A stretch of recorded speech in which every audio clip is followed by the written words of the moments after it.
Welcome to the Determined Mom Show, the only marketing podcast dedicated to guiding mom CEOs into tranquility, wealth, and multiplying those precious moments. Welcome to this episode of the Determined Mom Show. I am super excited to have Rachel Kurian on, and she is an amazing parenting coach. So she is the founder of Explore Kid Talk, and I know she has a ton of experience in schooling and educating our children. So welcome, Rachel. Hi, Amanda. Thank you so much for having me. I'm really happy to be here. Yeah, I'm definitely happy to have you because we're going to talk about some things today that I deal with on a daily basis. And I know that a lot of other moms, I'm sure, deal with this on a daily basis. And that is how we can basically gain control over our yelling and try to be more positive, which, especially in 2020, I feel like that is like an insurmountable challenge. But you're here to help us with that, right? Yes, I am. I'm happy to be here. So, a little about myself for your listeners that may want to know. I went to school for early childhood education, for special ed and general ed. I worked in the classrooms for a while. Then I worked in early intervention, where I went into the homes to work with the children and the families, and branched out from there to really work with the parents to help them and have strategies and guidance for the daily struggles and things that come up. And yelling definitely is on people's lists. It is. It's probably at the top of my list for sure. Yeah, it is. And it's definitely something that I've had to work on. And some of the yelling may come from how you were raised. Like, that's where it came from with me. There was always yelling. There was always yelling in the house. That's just how they communicated. And that's how I grew up. So that's what you expect, and you think that's how it is. And as an adult, I had to learn that there are better ways, or there's other ways. That was something that I had to learn as an adult and figure out that there's other ways to do this. There's other ways to talk to my kids. Is it harder to apply to your own children? It is. You know why? Because in a classroom is definitely a different setting than being home. And that's why you hear, oh, your child's good in the classroom, and then you have different behaviors at home. That is normal because it's a different dynamic. There's different things happening, there's different expectations. So in a classroom, or when I went and did early intervention, I was seen as the teacher, as an outside person, and it's different when you're home and you're mommy. And yelling was my go-to response. You know, like you said, yelling was my go-to response. That was my instinct. So when you're trying to do something different than your instinct, there's things that you have to recognize first. And that's where I think a lot of parents have to go against your instincts. You have to teach yourself to do something different than your instinct. I really had to learn what my triggers were and where I was. I tell parents it's very important to know where you are and what you can handle that day. Like, if you know you're having a bad day that day, maybe you don't have bath time, or maybe you have an easy dinner.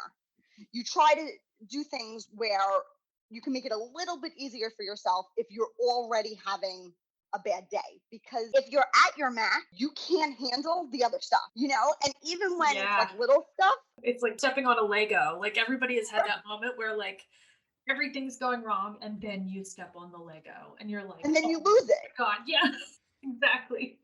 Right? You know, like for me, I had a moment where my son, and he was little then, I was not doing well.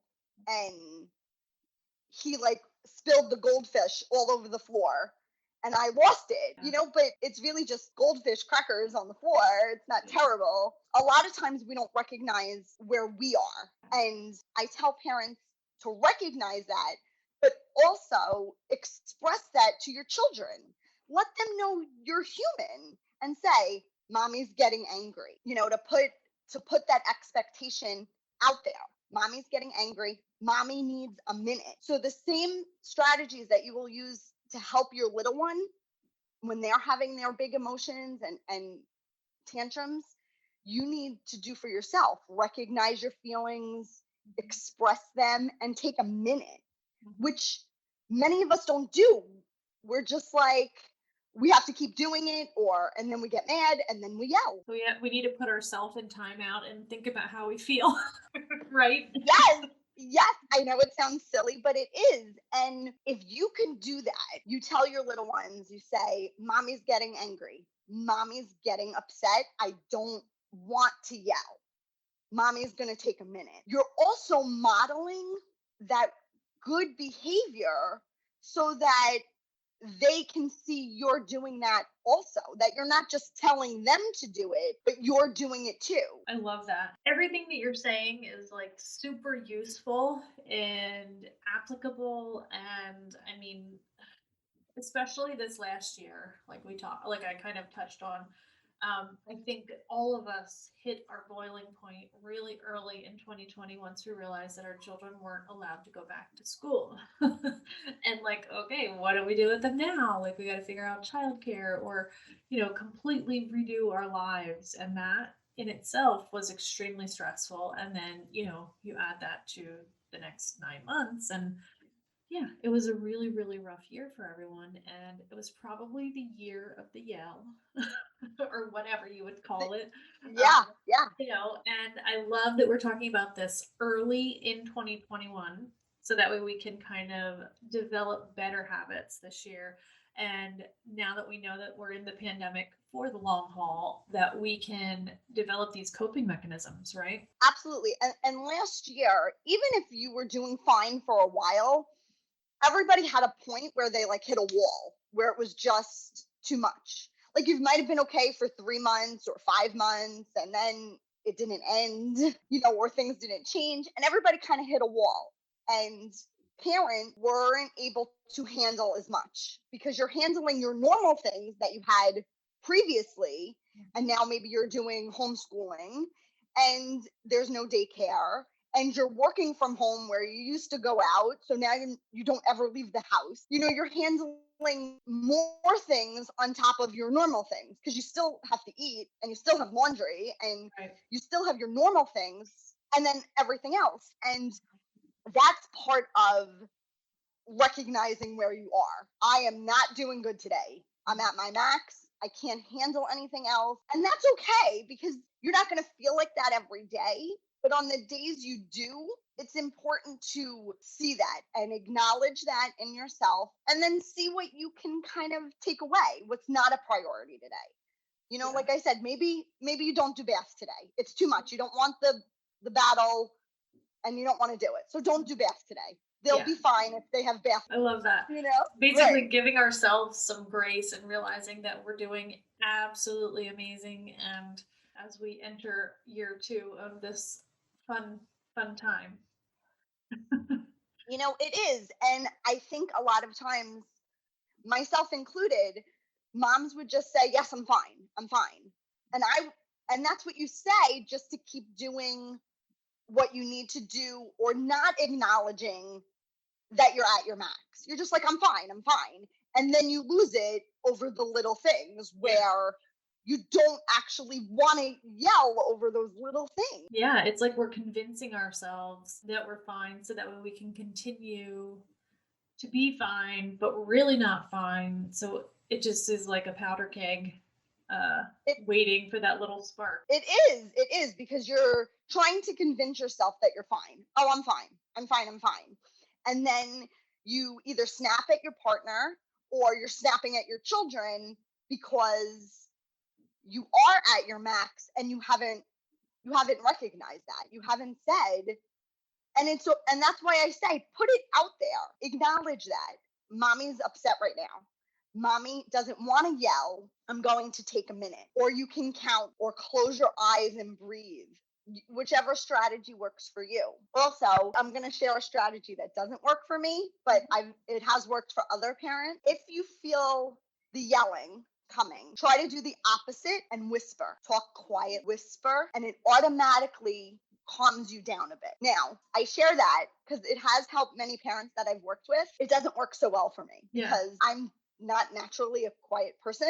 Yeah. And you can do the angry whisper, right? Right. If you can lower your voice, and get quiet, there is a very good chance that that will help your little one to listen to you, and it will stop you from getting more angry when you're yelling. I'm gonna have to try that. I'm gonna have to try all of these things today after this podcast recording so that way I can see if I can refrain from yelling at my children for one day. That would be great. And then See, I'll for start me, again like, tomorrow. yeah, it is. It's every day.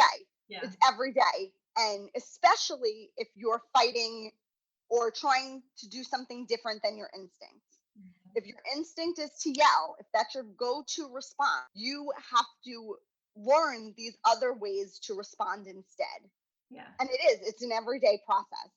I don't want to say it's going to happen right away. It's not. It's a process. And for me, I do the other strategies that I mentioned. I acknowledge my feelings. I put it out there. Mommy's getting upset. Mommy doesn't want to yell, and I need a minute.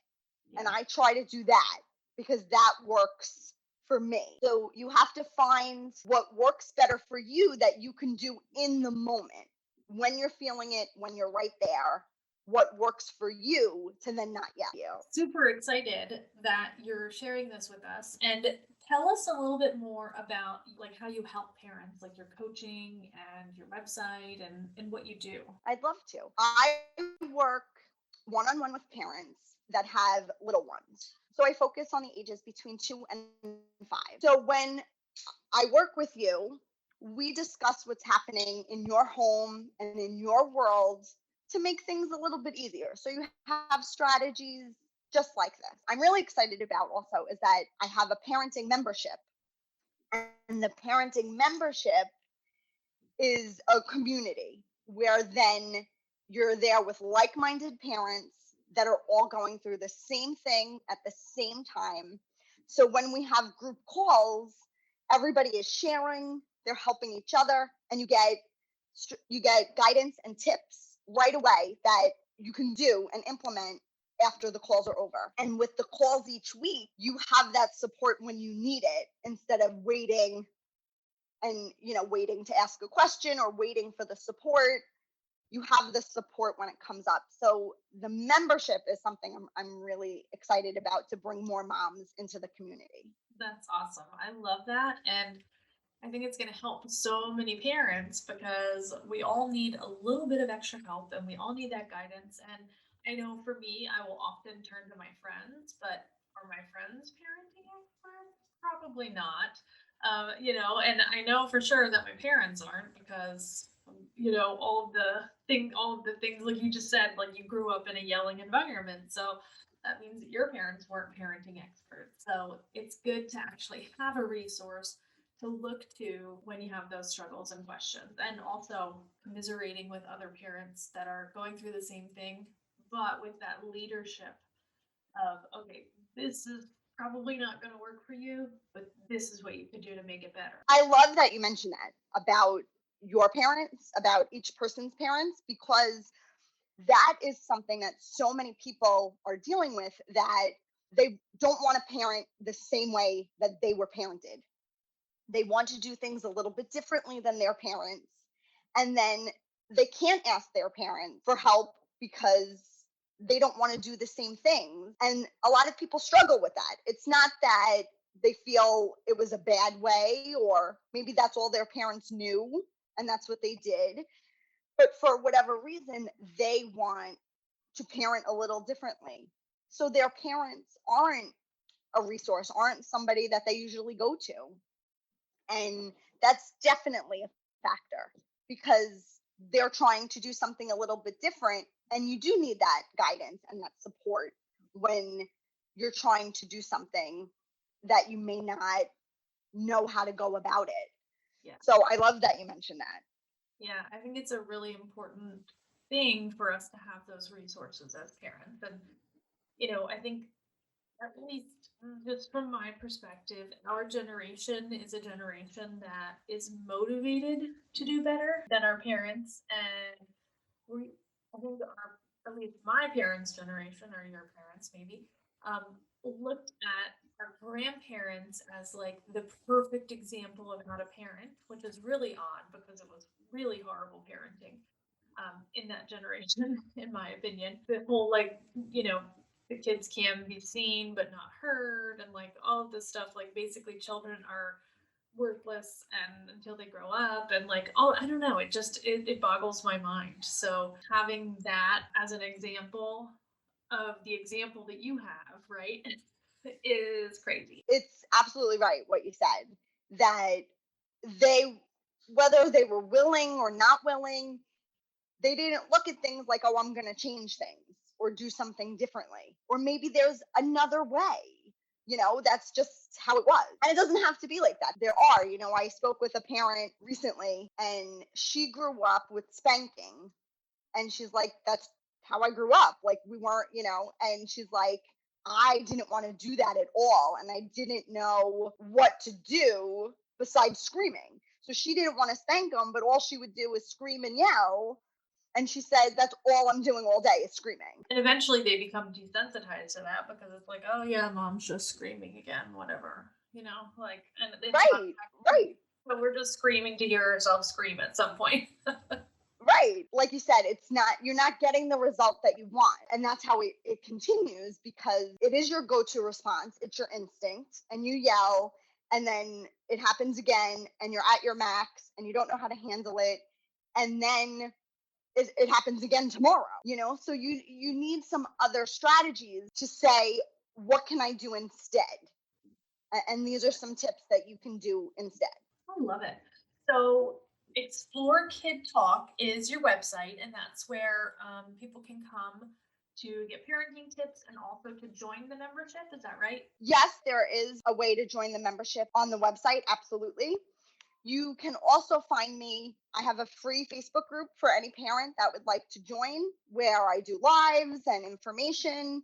And that is on Facebook. You could just look up Explore Kid Talk Parenting Guidance for Early Childhood. And that's a free group where it's very easy to find. Awesome. I'm joining the group as we speak. Rachel, where is another good place? Like, is it Instagram? Where is your favorite place? It is on Facebook. I have started to do Instagram a little bit more. I'm starting to do some more tips and some more things. But Facebook is where I am more present, where I show up more. You can message me anytime. I get notifications, so I check my messages to respond to parents all the time. And in my Facebook group is where I spend most of my time. Awesome. And I would love to host a clubhouse room with you on the Thursday or Friday after this airs. So we'll make sure that we have that information Okay. in the show notes. So then that way everybody can come join and ask you questions and learn more about the membership and just get some great one-on-one time with you. I would love that. I am new to Clubhouse, so I am learning it and joining the rooms, and I would love to do that. Awesome. I am looking forward to it. And if you are listening, please like the podcast, subscribe wherever you're listening, and leave us a review. You can also go to speakpipe.com/The Determined Mom Show and leave us an audio review. And if you leave a review, then we will actually air your review on the podcast. So everyone will know what you think of it. Have a great week.